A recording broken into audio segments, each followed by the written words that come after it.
All right, so here we go with the learning target 8 note. In blue, do you remember foiling x plus 3 times x plus 5 and getting that answer? Okay. In red over here, I believe that's red. Is that right? Is that red? Okay, thank you. X plus 3 squared, x plus 3 squared is not x squared plus 9. You can't just square the x and the 3. You have to multiply x plus 3 times x plus 3. You have to FOIL. Here's proof that it doesn't work. 2 plus 3 squared is 5 squared, and we all know that answer is 25. Agree? What do you get when you square 2 and square 3 separately and add them up? Do you get 25? No, so it just doesn't work. You have to FOIL. All right, so for today, the Algebra 1 bell work. It's something we've been addressing in lab, the factoring. When you were in, I don't know, where was it? Probably first grade, you started learning your multiplication tables. When someone asked you, what are the factors of 6, what did you say? What are the factors of 6? 2 and 3, or 1 and 6, right? Now, in algebra, you were asked what's the factors of x squared plus 8x plus 15. It means the same thing, though. What two things will multiply to make that? And I'll remind you back here. X squared plus 8x plus 15 is what you got when you multiplied those two things. So the two factors are x plus 3 and x plus 5. All right, but we had techniques to solve it, and it's called factoring, trinomials, and different teachers and different people teach it different ways. You Google that right there, probably get 1,000 videos to watch. I teach it with what I call LOI, FOIL backwards. You're familiar with the FOIL, F-O-I-L, right? So I call it LOI, to go backwards and undo the FOIL. So it means this. When you're factoring a trinomial, you set up 2 blank parentheses with 2 blanks in each. And you think about FOIL backwards. What f squared, what would have multiplied to make an x squared? X here and x there. Those are the f terms. Then switch to L, 15. What would multiply to make 15? 1 and 15 or 3 and 5. Add to make 8 in the middle. The 5 and 3. So plus 3 and plus 5. So those are the factors. It doesn't matter what order you put those in. That would be fine. All right, but now number 2 is actually what we're using today in the notes for Learning Target 8. This is the one we're using today. And we're barely surface of factoring, okay? And I don't want to go too in-depth with it because we're not going to use it in-depth today. But how does x squared plus 6x plus 9 factors? Thinking about the f, that would be x and x. Now think about the L, the 9, 3 and 3, plus 3 and plus 3. And you'll remember Math Excel, when you were writing prime factorization, if you had 5 times 5, the Math Excel made you write it as 5 squared, right? So anything times itself is itself, x plus 3 squared. This is what we're using today. We'll use this in completing the square. Right now, I want you to do 3 and 4 with your calculator. 3 and 4, because I know from Algebra 2, I know you know how to do these. So grab that graphing calculator, go for it. If you don't have one, I've got 2 up here. First come, first serve. Or you can just watch up here, because I'm going to push the buttons myself up here. All right, number 3, you can't do it just yet, right? What do you have to do first before you can solve it? It has to equal 0, so subtract 5. In your calculator, you should be graphing x squared plus 6x plus 4 equals 0. So we'll take our calculators and do that. X squared plus 4x plus 4, plus 6x plus 4, graph. I'm going through this fast because if you need help with this, you need to be watching the Learning Target 5 video. Second calc 0. To find the first x-intercept, go left of that first x-intercept, then go right of it, hit enter twice. So one of the answers is negative 5.236. And again, if you need help with this, I can help you with it in tutoring or in Learning Target 5 video. But for now, just copy down what you got These are things we learned in Learning Target 5. Negative 5.236, if we're rounding to 4 decimals, that 0 will turn into a...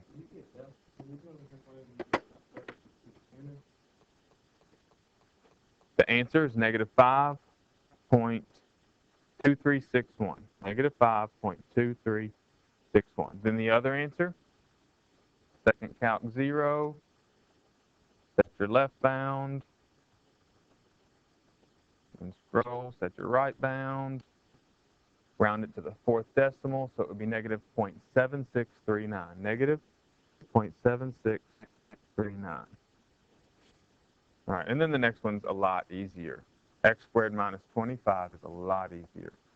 Graph x squared minus 25, and we see it crossing at, it looks like 5 and negative 5. That's what it looks like. So we'll go to the table and make sure it crosses, yep, it crosses at negative 5. You get y value 0. And let's check out the x equals 5. Yeah, it also equals 0. So our two answers here are 5, negative 5, and positive 5. So again, if you're struggling with that and the buttons, it's Learning Target 5. Go watch that video, Learning Target 5. All right, now we move away from the calculator. In Learning Target 8, 9, 10, and 11, every target except the final target of the unit is all algebra. No more graphing calculator, it's all algebra. And in Learning Target 8 and 9 particularly, we're going to learn how to solve the same problem that we just did, but to get exact answers. You've already had the quadratic formulas, so because we taught them backwards this year, you know you're going to get square root answers, right? This method, completing the square and using the square root property, will also give you those square root answers. So here we go. Number 1. This number 1 could have easily been x squared minus 25 equals 0 to start with. And you add the 25 to the right side. The square root property says if you have something squared on the left side, x squared, you can take the square root of that to solve for x. But when you do, when you take the square root of both sides, you get x equals a positive and a negative answer, a plus or minus. Plus or minus the square root of 25, 5. So your two answers are negative 5 and positive 5. Now, while it may not look like it, but in number 2, you also have a perfect square on the left side. Again, a perfect square on the left side. And you can take the square root of it to get the x out from under the squared. So when you take the square root of both sides here, the left side, that square root kind of cancels the squared. The square root kind of cancels the squared.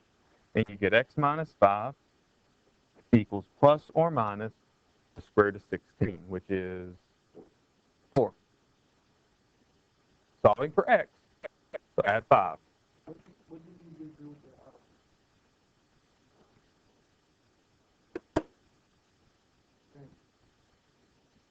The square root of 16, the squared, the square root kind of cancels the squared. When you take the square root of both sides, it will get rid of that squared. The square root of the quantity x minus 5 squared is the quantity x minus 5.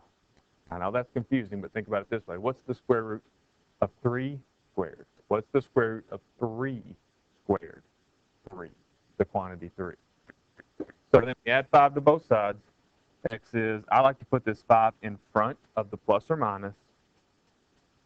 And now we have two answers. 5 plus 4 and 5 minus 4. So 5 plus 4 gives us the answer 9. And 5 minus 4 gives us the answer 1. So that's a problem you actually could have done in the calculator and intercept, but we're in the algebra mode. Last one, this is why we're learning these methods for a problem like number 3. Take the square root of both sides. The square root kind of cancels the squared. The square root of x plus 3 squared is x plus 3.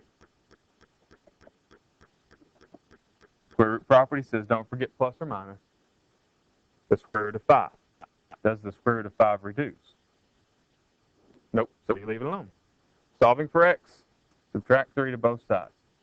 So x is negative 3 plus or minus square root of 5.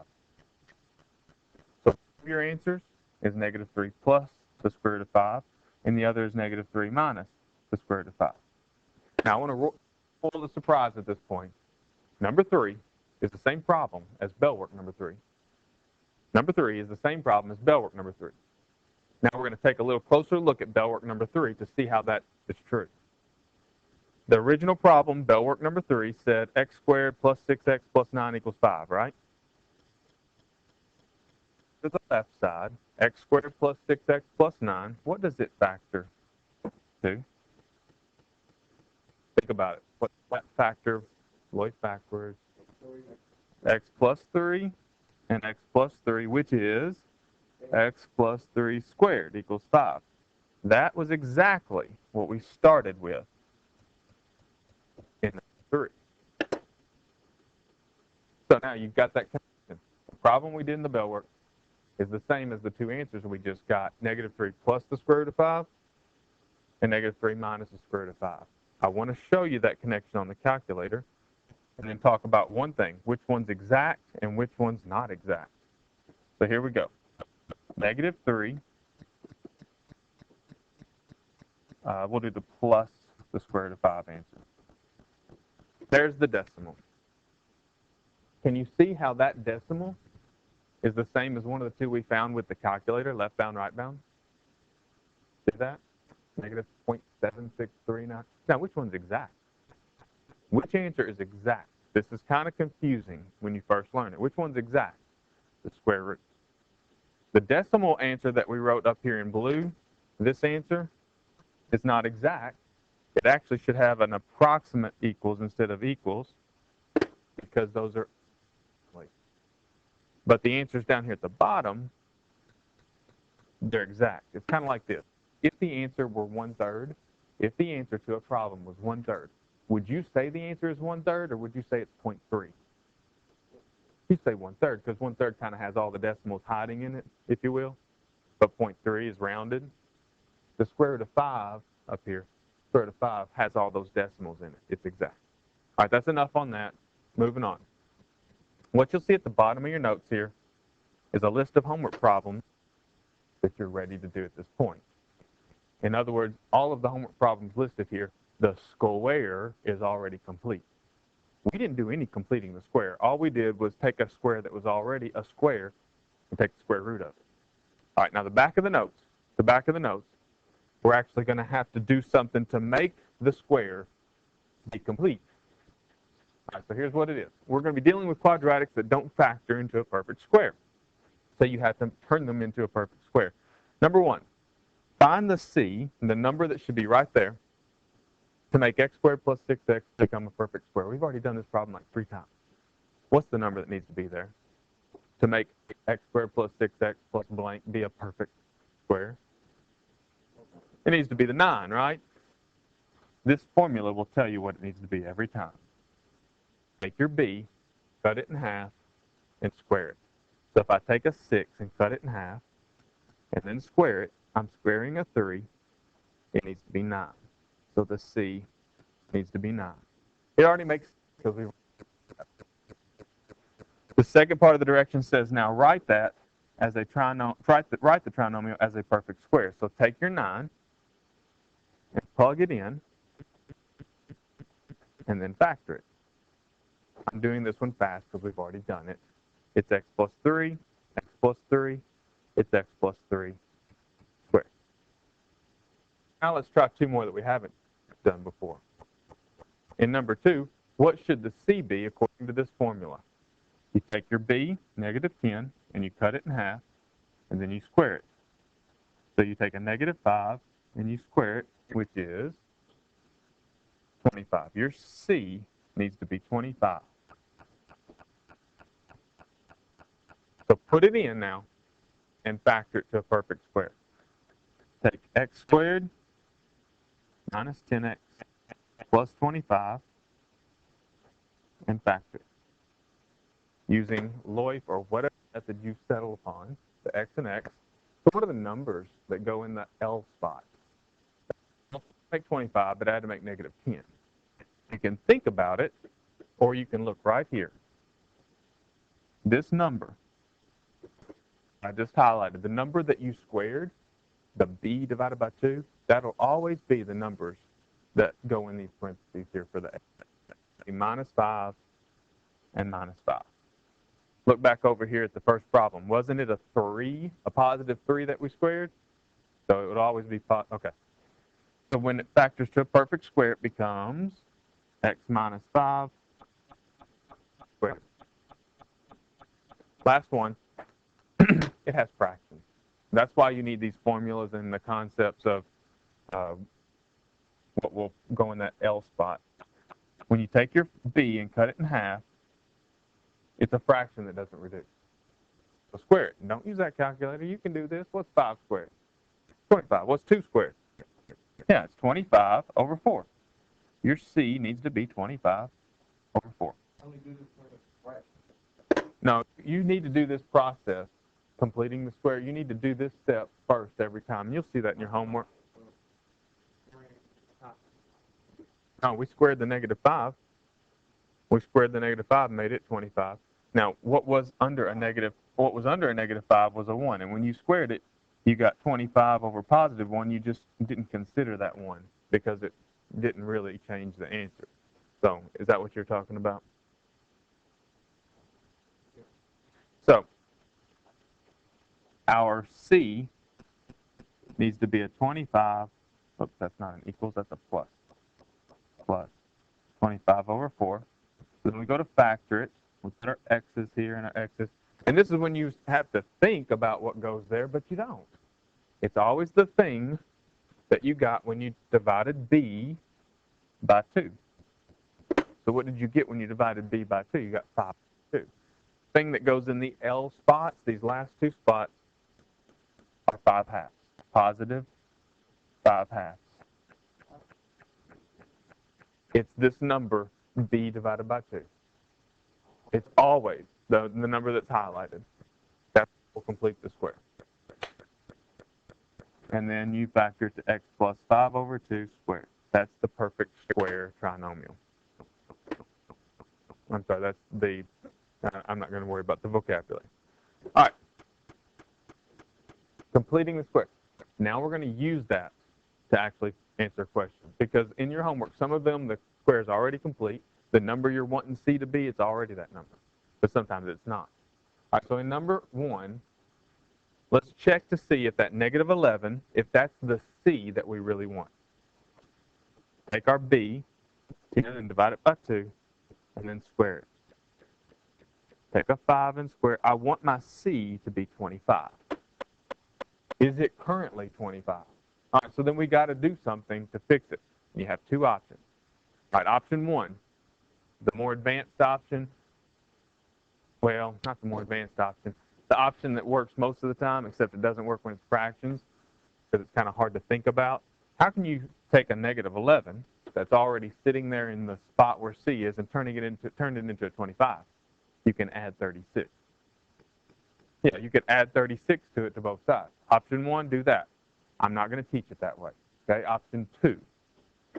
If negative 11 is not the number that you want, then you take that negative 11 and add it to the right side and get it out of the way.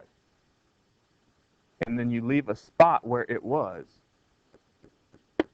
When you add 0 plus 11, it becomes 11 on the right side. You leave a spot where that negative 11 was, and you put the number you want there. So what number are you wanting there? All right, so we'll put that there. But what you've essentially done is you've added a 25 to the left side of an equation, a balanced equation. You've added a 25 to a balanced equation, so it's no longer balanced. The left side's 25 heavier. So to keep it balanced, you have to also add that 25 to the right side. You have to also add 25 to the right side. Balance. Essentially, though, what's on the right side now? A 36. The same thing you would have got if you added 36 to both sides in the beginning. So it doesn't really matter at this point with this problem which method you use. But when those are fractions, it's a little harder in your mind to think about what to add.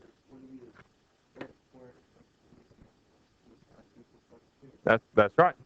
And now we'll factor the left side into the perfect square that it is and take the square root of it. The left side factors to x plus 5, or x plus 5 squared. And then we can take the square root of both sides like we did on the front of the notes. Take the square root of both sides. And the left side says x plus 5, and the right side says, careful, 6, but don't forget the plus or minus. Plus or minus 6. One more step to get x by itself, subtract the 5. So x is, put the negative 5 in front, plus or minus 6, and you got two answers. What's one of them? That's right, negative 5 plus 6 or 1. And yeah, and negative 5 minus 6 or negative 11. Those are your two answers. All right, I'm going to pause the video and let you try the next one. But before I pause it, it's clearly saying you're going to get two complex answers. What are complex answers? They're i's, right? What's going to happen for you to get an I answer? There's going to have to be a negative under your square root. The process for number 2 is going to be the same process as number 1, but eventually when you take the square root of both sides, there's just going to be a negative under your square root. Okay? So I'll pause the video, try it, and then I'll catch up with you. All right, now let's check, see how it went. The first step should be, again, take your b and cut it in half and square it. So negative 3 squared. We're looking for a 9 in the spot where c is. So it's a 25 right now. It's not what I want it to be. I want it to be a 9. You have two options. Option 1, subtract 16 and turn it into a 9 to both sides. Or option 2, the way I teach it, if 25 is not what you want, then subtract 25 to the right side and get it out of the way.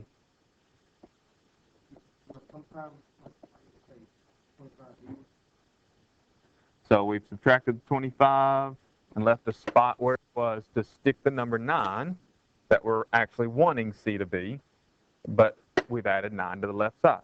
So you've got to add 9 to the right side. The right side of the equation turns into negative 16.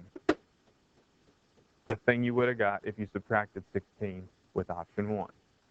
So again, I know I'm kind of teaching it both ways, but it's for the more advanced that you don't have to really do it the way I'm doing. But when there are fractions involved, this is the method you'll need.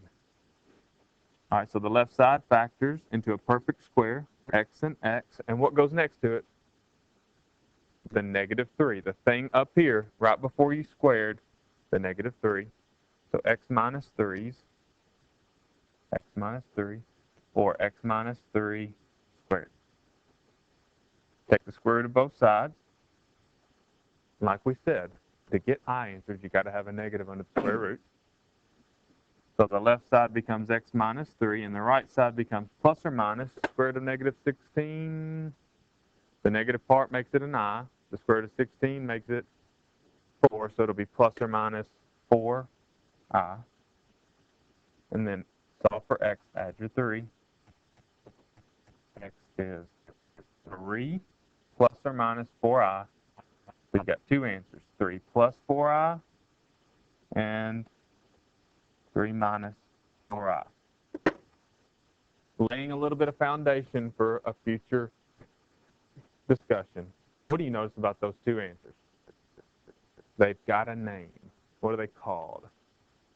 Those two answers, 3 plus 4i and 3 minus 4i, they're called conjugates. You remember that? Conjugates.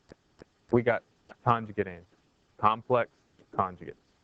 All right, just to recap, all other homework problems. So anything that's not listed on your front side will require you to complete the square, to do what we did on the back of the notes. But anything listed on the front of the page does not require you to complete the square because the square is already complete. All right? So I'll stop the video, but I want to do a homework problem with you to show what I mean, okay? Just start.